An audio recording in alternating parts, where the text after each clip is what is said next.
আসসালামু আলাইকুম। আজকে বাজার হতে সবুজ মিষ্টি কুমড়া আনা হয়েছে। দেখে তাজা চিংড়ি শিমের বিচি দিয়ে সবজি রান্না করতে ইচ্ছে হলো, তাই রান্না করতে এসে রান্নার সম্পূর্ণ রেসিপি আপনাদের সাথে শেয়ার করলাম। শীতের শুরুতে নানান পদের সবজির সমারোহ, কিন্তু সবজি রান্নার প্রসেস জানা থাকলে মাছ মাংসকে হার মানায়।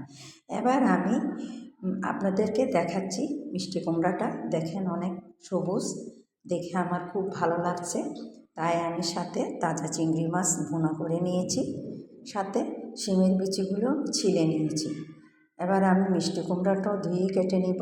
টমেটো, পেঁয়াজ, ধনিয়া পাতা, রসুন কুচি সব কিছু আমি ধুয়ে নিব। ধুয়ে আমি এবার কেটে নিব। কেটে নিয়ে আপনাদেরকে দেখাচ্ছি। দেখেন এভাবে কেটে নিয়েছি, হাফ করে নিলাম। পুরা মিষ্টি কুমড়া নিয়ে আমি সামান্য করে রান্না করছি, খেতে ইচ্ছে হলো তাই। এবার আমি পরবর্তীতে আপনাদেরকে দেখাচ্ছি। আমি আবার উনুনে চলে যাব। এ ধরনের সবজি রান্না করে শীতের দিনে গরম ভাতের সাথে খেতে অনেক মজা। এবার আমি উনুনে চলে আসলাম। কড়াইতে আমি সয়াবিন তেল দিয়ে প্রথম আমি রসুন কুচি দিয়ে দিলাম।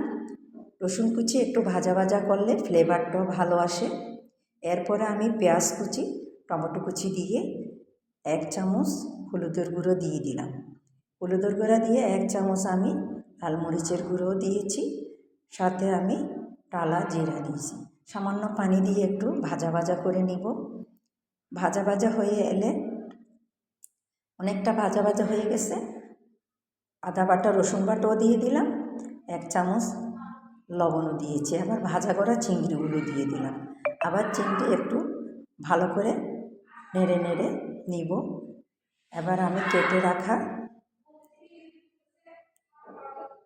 কেটে রাখা মিষ্টি কুমড়োও দিয়ে দিলাম। মিষ্টি কুমড়া দিয়ে একটু নেড়ে নেড়ে আমি তারপরে ছেলে রাখা শিমের বিচি দিয়ে সামান্য পানি দিয়ে আবার উনুনে ঢাকনা দিয়ে দিব। এভাবে আমি কিছুক্ষণ রান্না করব। এভাবে রান্না করলে আপনারা খাওয়ার স্বাদটা বুঝে যাবেন। একবার না খেলে রান্নার স্বাদ বুঝতে পারবেন না, এটা এতটা মজা। এখন প্রায় রান্না শেষ হয়ে গেছে। এবার আমি ধনিয়া পাতা কুচি দিয়ে আবার ঢেকে দিয়ে সামান্য একটু রান্না করে পরবর্তীতে আপনাদেরকে সার্ভ করে দেখাবো। এভাবে আপনারা গরম ভাতের সাথে খেতে পারেন। দিনে খান বা শীতের রাতে খান, সমস্যা নাই, ভাতের সাথে অনেক মজা। এভাবে আপনারা খাওয়ার ট্রাই করবেন। সার্ভ করে দেখালাম।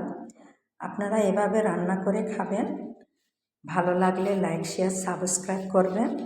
একবার খেয়ে দেখলেই বুঝবেন কেমন হয়েছে। অনেকটা ইয়ামি হয়েছিল, তাই আমি আপনাদেরকে শেয়ার করলাম।